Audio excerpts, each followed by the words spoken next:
Okay. Is this the best looking panel ever? We were downstairs getting ready for today, and I was like, I already like see a reality show in the making. You guys, this is going to be good. So let's start with you, Corri, my darling, who I had the chance to meet. Was it 2 or 3 years ago that we were on the panel here? 3 years ago. 3 years ago.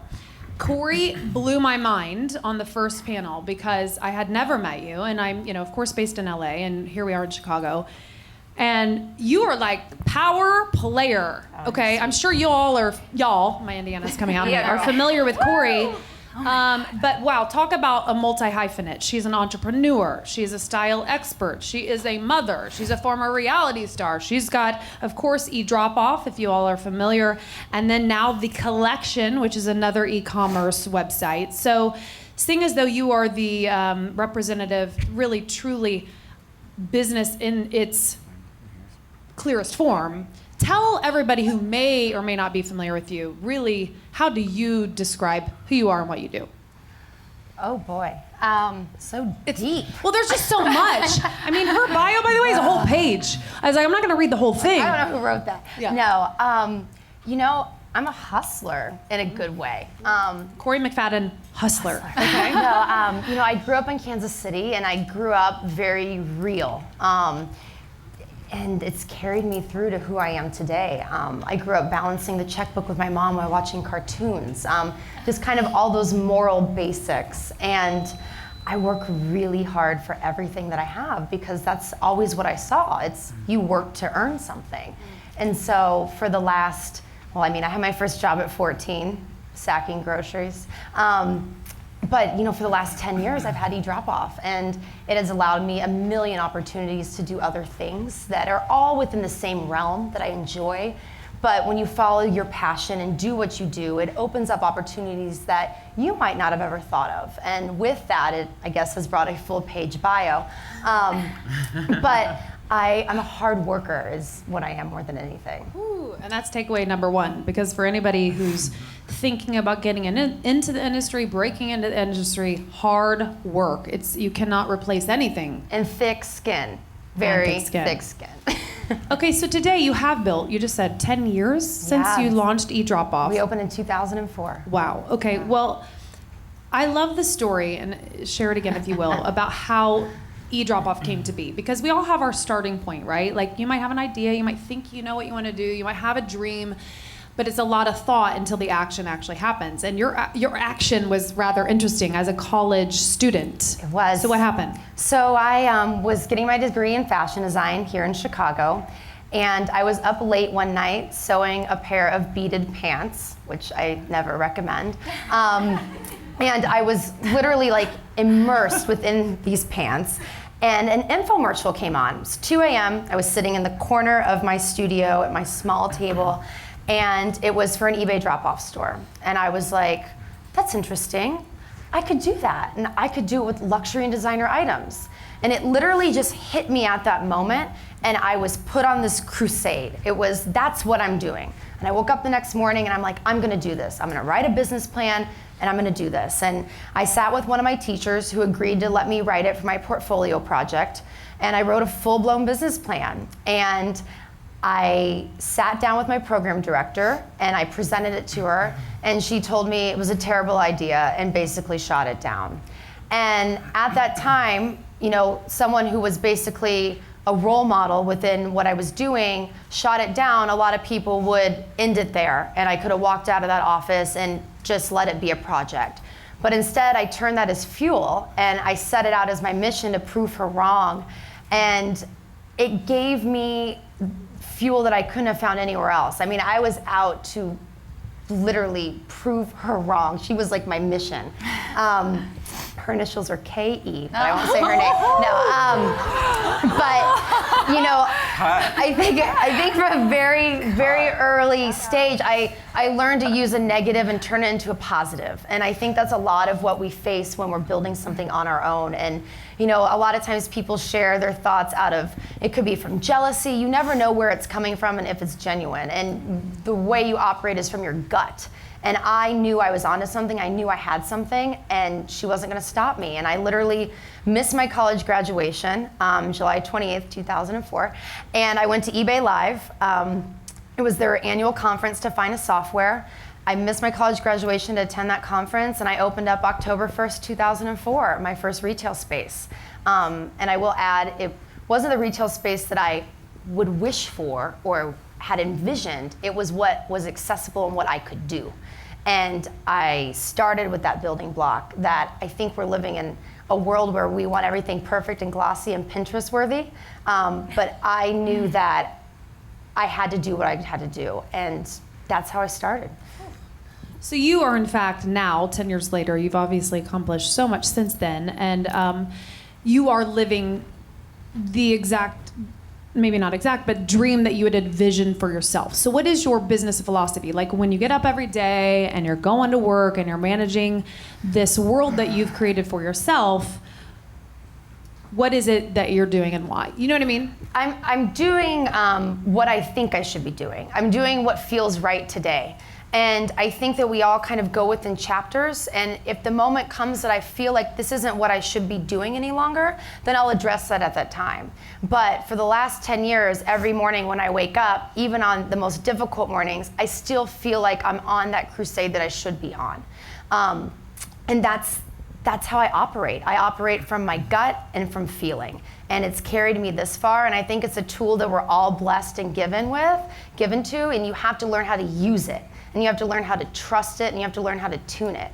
And once you do, it'll carry you as far as you want to go, basically. You told a story that I'm sure most of our panel can relate to, is that there are a lot of naysayers out there. They're the people that are going to get in your way, they're going to block you, the haters out there, the trolls on Instagram, all of that negativity in the world certainly exists, unfortunately. How do you combat that? Obviously, you just almost seem to me like you are just built that way. It almost fuels you more. I really don't give a shit, to be quite honest. Like, it's pretty much the answer. Like, you know, the first couple times you'll see things and it'll sting and you're like, oh. And I have to say, and sometimes when people are throwing shade, sometimes there is some truth in there. And you have to be able to look at it and say, wow, like, you know, is my spray tan too dark maybe? Or like, you know, that's light, being glossy with it. But like, sometimes you have to be able to, if you choose to read it, is there something in there that maybe you could apply and learn from? But overall, I think that, you know, we all kind of live in the palm of our hands, and we see what everyone else has, and we're so quick to be negative because that's just human. But honestly, it's a lot easier to be nice. It's like, you know, it's just easier. It takes a lot of energy to be mean. And so I honestly, if you want to use your energy towards me in that way, you're holding yourself back. That's fine. Throw it my way. I really just don't care.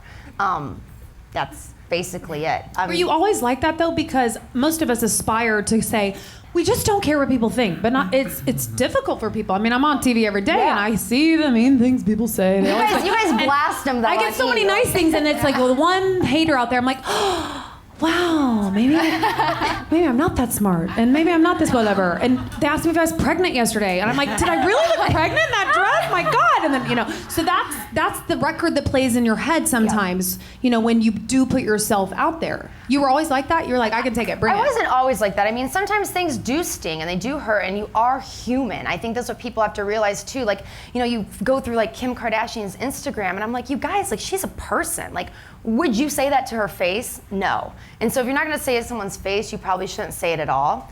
And I've gotten to a point where I am content with myself and what I'm doing, and I have surrounded myself by a team that I love. And outside of that, if you have an ill feeling towards me, I don't care. That's you wasting your time. And so it's taken a while to get there, and as you go through certain things, you get tougher and tougher. And I never want to get to a point where I'm like, you know, immune to it. But I am just content with my life, and I exert my energy towards things that I love, and that's basically it. Like, the whole shade thing, I don't know. The hate thing is just out of control. It's like the trolling now. And like, don't contribute to that problem. Like, you're just wasting your time. Yeah. Aside from that nonsense that does exist, unfortunately, you are obviously innately a very clear, very focused, passion-driven woman. But you've been at this for 10 years. So there have to have been challenges along the way where you're like, do I want to give up? Like, what has been the most notable obstacle that you have faced that really almost put it all on the line? Because everybody has that experience, because it isn't as, we put it up, wrap it and put a bow on it. It all looks good to the world, but it's hard work what you do. I've had a few. My biggest one was on the year anniversary that I opened, October 1st, 2005. When I first started, I had a partner for the first year, and he gave me the funds that I needed in order to start my business. And he decided that it wasn't as lucrative as he had sought, and so he fired me on my year anniversary of owning my company. And most people would have, kind of cowered out, and that was it. You got fired from your job. Instead, I set up shop the next day. I had not signed a non-compete with him. That was his problem, not mine. And so I set up shop the next day, and I continued on with my business. And I was like, I'm just going to start again. I'll just figure it out. Well, I watched what I had worked so hard to build the first year kind of just diminish over a 4-week period. And he quickly realized that he was in over his head. And so he had offered the business to me to buy it back. And I went into Chase. I found a banker that I thought would be receptive to me. And I sat down with him and I was like, listen, this is where I'm at. This is what I built. This is what I need. And he gave me an SBA loan and a line of credit. And I I closed within 14 days. I went, bought my business back on my own, and I took over from there.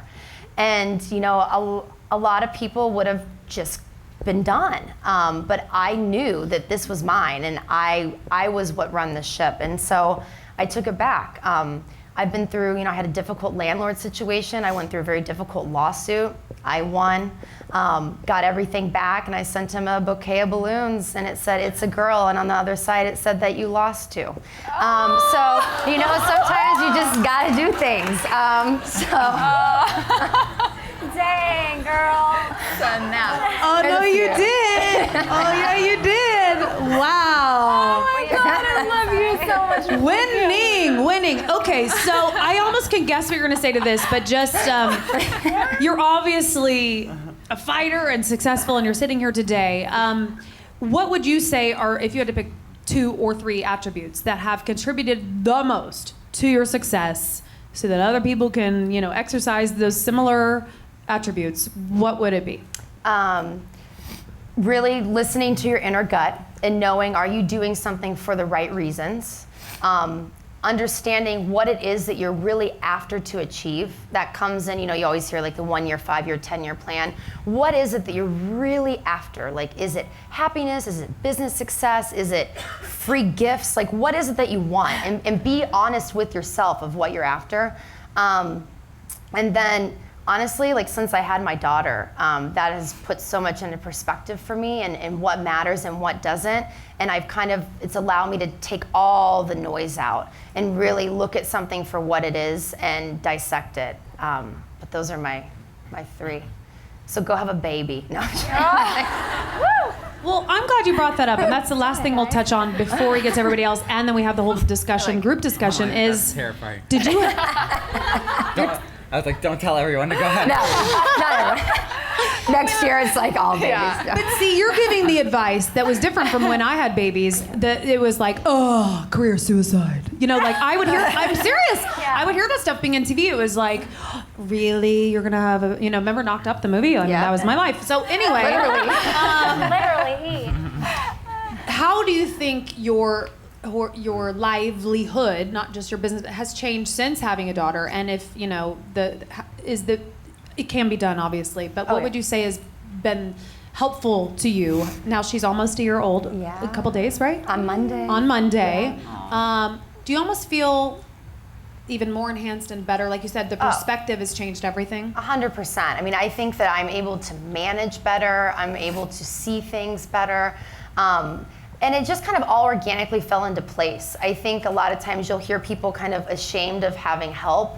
There's a reason why it says it takes a village. There's a saying for a reason, and it does take a village. I have an amazing nanny that allows me to leave without guilt. My daughter's excited when she shows up in the morning, and I feel content with that. So it allows me to go to work and do the same that I was doing and be focused. And then when I get home, I work after she goes to sleep. But it has just brought so much meaning to my life and so much more than was there before.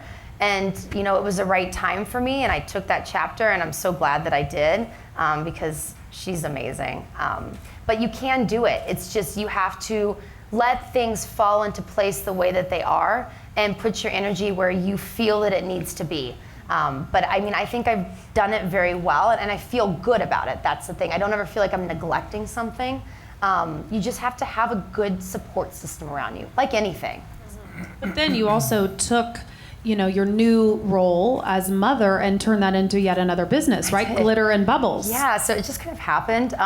So I started just a blog, a basic WordPress blog, just to document her, you know, kind of assuming no one would really read it. But it kind of flourished, and I started a moms group that is an invite-only moms group that's like-minded moms that we all do cool things every 6 weeks. So we did high tea at the Langham. We learned how to ice cupcakes with Debbie Lilly. We go to Beau Trust Coffee and see how coffee's brewed. Just things that you kind of would want to do that you might not make time for otherwise. And it's just this group of rad moms that we all kind of come together for a couple hours and hang out. And yeah, it's kind of allowed me to merge my other blog that I had. I'm merging those two together in a couple months, and it's just gonna be mommy-daughter. But she enjoys it, and as long as she enjoys it, I'm sure the day will come. My 7th grade school picture, I was wearing a No Fear t-shirt and Nike shorts, so I know the day will come when she won't wear everything I want her to wear. But for the time being, we enjoy doing it together, and it's good. I have a friend who is a hairdresser in LA who does our hair for E-News, and I just learned that her kids get on, it was like hashtag Free Dress Sunday, and I'm like, what does that mean? And she said, well, that's the day my kids get to decide what they're gonna wear for themselves. That's a good one. But I like 6 that. days a week, I dress them. I was like, that's amazing. I wish I would have started that when my kids are young, because I have no say anymore. But I probably worked that in. yeah, I love that. I'm sure they don't own anything you don't want them to wear. Well, that's true. That's true. That's so true. Corri, thank you. Thank of you. course, again, we're gonna hear more from Corri because you guys get to ask questions here in just a little bit too. But Hey guys, thanks for watching, and so glad that you're here. You could just take a moment and subscribe to our channel. You can do it by clicking here, over here, over here, or wherever that subscribe button is. Just click it. You'll get everything directly sent to you, first to know of all things Simply Stylist. Thank you so much, and if you don't, this dog is coming after you.